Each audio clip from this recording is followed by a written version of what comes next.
गणेशाय नमः। प्यारे भक्तगणों, आज आप सुनिए श्री दशा माता जी की 8वीं कथा। पुराने समय की बात है कि एक घर में जेठानी और देवरानी थी। वे दोनों निसंतान थी।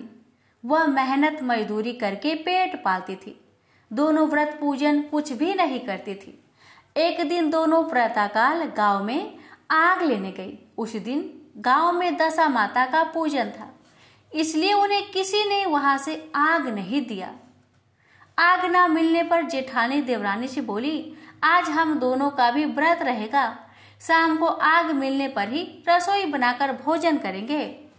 शाम हो जाने पर जेठानी अपनी पड़ोसन के यहाँ से आग लेने गई। पड़ोसन ने उसे आदर पूर्वक बैठाया। जेठानी ने पड़ोसन से पूछा, दशा माता का पूजन करने से क्या होता है? पड़ोसन ने बताया कि जिस बात की इच्छा करके गंडा लिया जाता है वह इच्छा पूर्ण हो जाती है। जेठानी यह सुनकर पड़ोसी से बोली, अगली बार जब गंडा पड़े तो मुझे भी बताना, मैं भी गंडा लूंगी।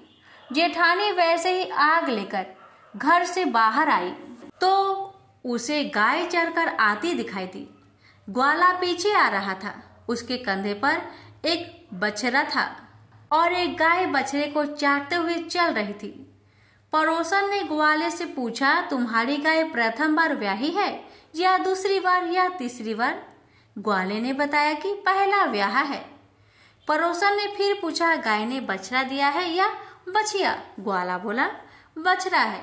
यह जानकर जेठानी से पड़ोसन ने कहा कि घर जाकर दशा माता का गंडा ले लो। 9 दिन तक व्रत रखकर कथा सुनना तथा 10वें दिन सिर सहित स्नान करके पूजन करना। दशा माता चाहेगी तो 10 दिन के भीतर ही तुम्हारी मनोकामना पूरी हो जाएगी। जेठानी ने घर जाकर सारी बातें देवरानी को बताई। दोनों ने दशा माता से मनौती मांगी कि यदि हम दोनों के संतान होंगे तो हम सुहागिनों को न्योत कर दूरियां कराएंगे। दोनों ने दशा माता के गंडे लिए। दशा माता की कृपा से गंडे की पूजा से पहले ही दोनों देवरानी जेठानी गर्भवती हो गई।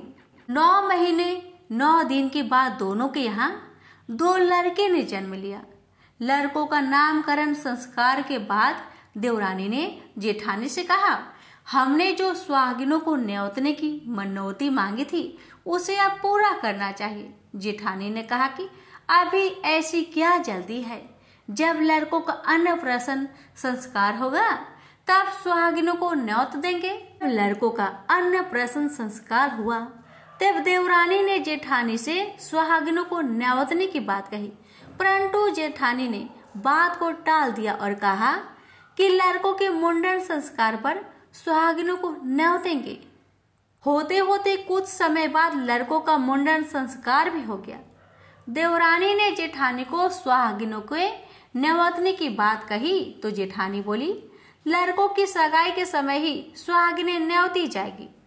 लड़के बड़े हो गए, उनकी सगाई भी हो गई, परंतु जेठानी ने अब का बार भी सुहागिनें नहीं न्योती। जेठानी बोली, जिस दिन लड़के की भावड़े पड़ेगी उसी दिन सुहागिनों को न्योता देंगे। इस पर देवरानी बोली, बहन तुम्हारी जब इच्छा हो तब सुहागिनें न्योत लेना, परंतु मैं तो पाछदान के दिन ही सुहागिनों को न्योत दूंगी।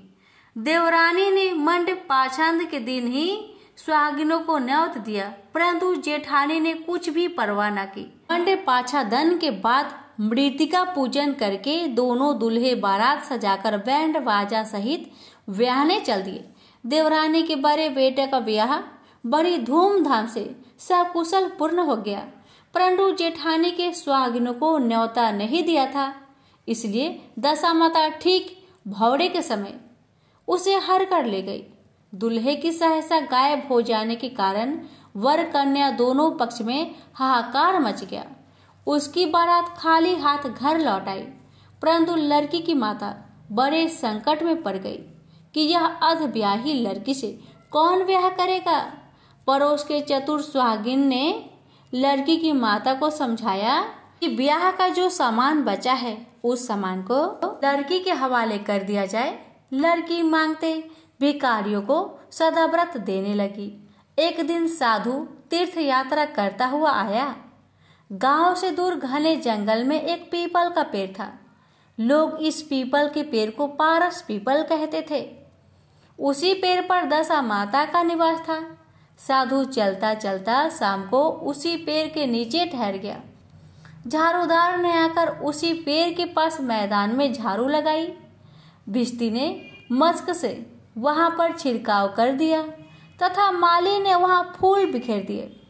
तब अनेक देवता अनेक प्रकार की पोशाकें पहनकर आने लगे और यथास्थान बैठने लगे। सबके बाद से स्वर्ग से राजा इंद्र का सिंहासन उतरा। इसी के साथ स्वर्ग से अप्सराएं आकर सिंहासन के चारों ओर नाचने लगी। उसी समय अर्ध ब्याही लड़के को गोद में लेकर दशा माता पीपल के पेड़ से नीचे उतरी। इंद्र के साथ स्वर्ग से एक सूरा गाय भी आई थी। उसने 2 गिलास दूध दिया था।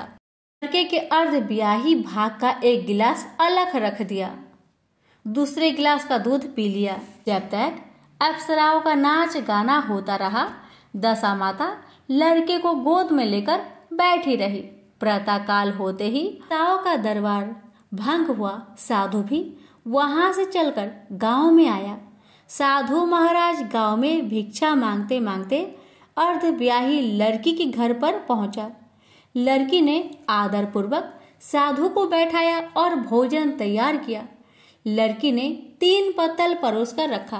पहला पत्तल अर्ध ब्याहे अपने पति के लिए रखी, दूसरी पत्तल बाबा जी के सामने रखी और 1 पत्तल अपने सामने रखी।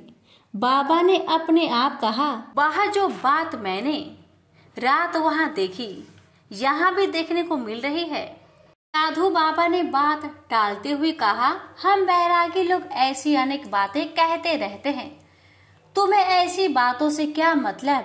तुम तो भोजन करो और भगवान का भजन करो। लड़की ने हट पकड़ ली। लड़की ने कहा, जब तक आप अपनी बात का खुलासा नहीं करेंगे मैं भोजन नहीं करूंगी। इस पर भी साधु बाबा चुप रहे। तब लड़की बोली कि आप साधु है और मैं सती हूँ। आप या तो अपने कथन को स्पष्ट कीजिए कि आपने रात को क्या देखा, नहीं तो मैं आपको श्राप दे दूंगी। तब साधु बाबा ने रात का सारा किस्सा कह सुनाया। यह सुनकर लड़की बाबा के साथ पीपल के पेड़ के पास जाने का निश्चय कर लिया। साधु बाबा आगे आगे चले और लड़की उनके पीछे पीछे चलती रही। साधु बाबा लड़की को पारस पीपल के पास छोड़ चले गए। संध्या होने पर नित्य की तरह जमादार ने झाड़ू लगाई। भिश्ती ने अपनी मश्क से पानी का छिड़काव किया और माली ने फूल बिखराए। देवताओं के राजा इंद्र आए। अप्सराओं का नाच गाना प्रारंभ हो गया। उसी समय दशा माता पीपल के पेड़ पर से उतरकर दरबार में बैठ गई। लड़के ने सूरा गाय से दूध लिया और 1 गिलास अर्धब्याही लड़के के लिए रख दिया। जैसे ही लड़के ने दूध का गिलास मुंह से लगाया, वैसे ही लड़की दूसरा गिलास हाथ में लेकर वर के सामने उपस्थित हो गई। बोली, अपना भाग लेने के लिए मैं उपस्थित हूँ। मेरे लिए क्या आज्ञा है? मैं सेवा करने के लिए तैयार हूँ। तब लड़का बोला, मैं इस तरह से तुमसे नहीं मिल सकता। मैं दशा माता की सेवा में रहता हूँ। मुझे अभी दरबार में जाकर दशा माता की गोद में बैठना होगा।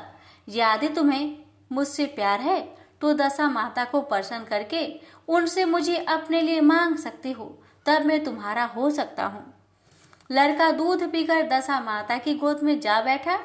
लड़की अप्सराओं के साथ नाच गाने लगी। जब सवेरा हुआ तो दशा माता ने इस नई लड़की को बुलवाकर पूछा, तुम कौन हो? तुम्हारे नाचने से मैं बहुत प्रसन्न हूँ। जो कुछ मांगना चाहती हो मांग लो। लड़की ने दशा माता से वचन ले लिया कि मैं जो कुछ भी मांगूंगी वह आप मुझे प्रदान करेंगी। माता ने तथास्तु कहा। तथास्तु कहने के बाद लड़की ने दशा माता से अपनी पति को पकड़कर कहा, मुझे यही चाहिए। दशा माता ने कहा, तूने मांगा तो बहुत, परंतु मैं वचन दे चुकी हूँ। इसी कारण मैं तेरे पति को तुझे वापस देती हूँ। इंद्र ने पूछा कि भगवती, ये सब क्या राज है? मैं इस राज को जानना चाहता हूँ। तब दशा माता ने बताया कि लड़के मेरे वरदान से ही प्राप्त हुआ था और इसकी माता ने मनौती मांगी थी कि लड़का पैदा होने पर मैं सुहागिनों को न्योता दूंगी, परंतु उसने अभी तक अपना वचन पूरा नहीं किया। इस कारण मैं इस लड़के का विवाह मंडप से हर लाई थी। यह लड़की इसकी अर्धव्याही पत्नी है और पतिव्रता है। पतिव्रता होने के कारण यह देव समाज में पहुंचकर मुझसे अपना पति मांग रही है। दशा माता के ऐसे वचन सुनकर इंद्र सहित सब देवताओं ने वर वधू के ऊपर पुष्प वर्षा की। तब तक साधु बाबा भी वहां आ गए। साधु बाबा दुल्हा और दुल्हन को साथ लेकर गांव की ओर चल पड़े।